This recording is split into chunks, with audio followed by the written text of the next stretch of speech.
Halo Sobat Hukum, belakangan ini kita perhatikan, kita lihat di media sosial ataupun media elektronik itu marak sekali ya berita-berita tentang begal payudara guys. Ini terjadi di berbagai kota di Indonesia. Terus untuk kita lebih ketahui ya, pelakunya ini masuk pelecehan seksual nggak sih? Jika iya, pelaku begal payudara ini kena pasal berapa? Kita akan lihat, kita akan cek, kita akan bahas di video kali ini. Oke, langsung saja kita check out videonya. Oke.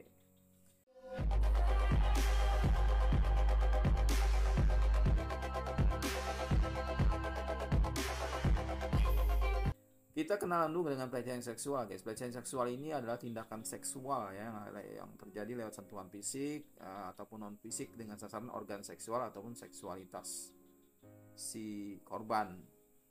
Kemudian pelecehan seksual ini termasuk menggunakan siulan juga, kemudian ada main mata, kedip-kedipan mungkin ya, kemudian ada juga bernuansa verbal ya, ucapan seksual, kemudian mempertunjukkan materi pornografi dan keinginan seksual, hasrat itu juga termasuk pelecehan, colekan mungkin atau sentuhan di bagian tubuh tertentu itu juga termasuk dalam kategori pelecehan seksual.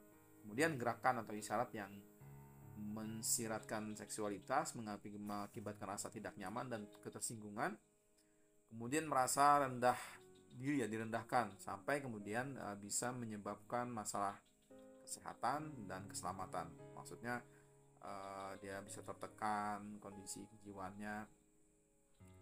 So jadi dengan demikian ya bisa kita simpulkan bahwa begal payudara ini termasuk ke dalam pelecehan seksual tentunya.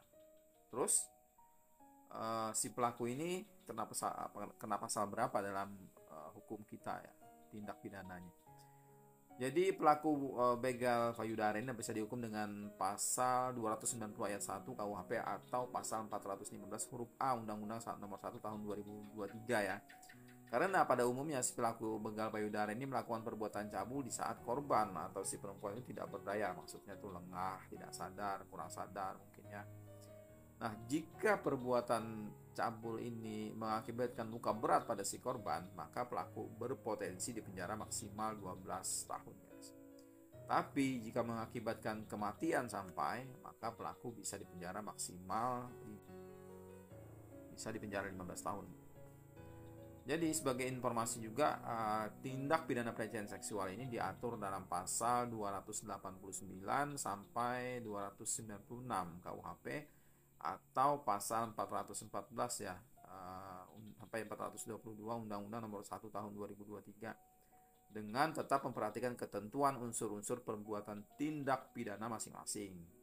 Jadi jika bukti itu yang ada ya itu dirasa cukup, kemudian penuntut umum akan mengajukan dakwaannya terhadap si pelaku pelecehan seksual tadi di pengadilan, itu kita lihat tuntutan yang disampaikan oleh penuntut umum.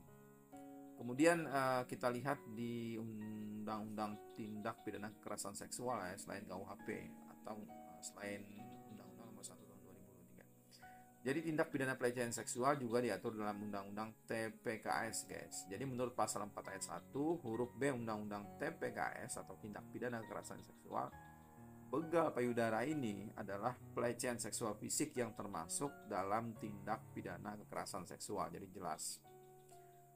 So, jadi setiap orang yang melakukan perbuatan seksual secara fisik yang ditujukan terhadap tubuh, body, badan ya, ada keinginan seksual dan atau organ reproduksi dengan maksud merendahkan harkat dan martabat seseorang berdasarkan seksualitas dan atau kesusilaannya yang tidak termasuk dalam ketentuan pidana lain yang lebih berat, dengan pidana penjara paling lama 4 tahun dan atau pidana denda paling banyak 50 juta rupiah.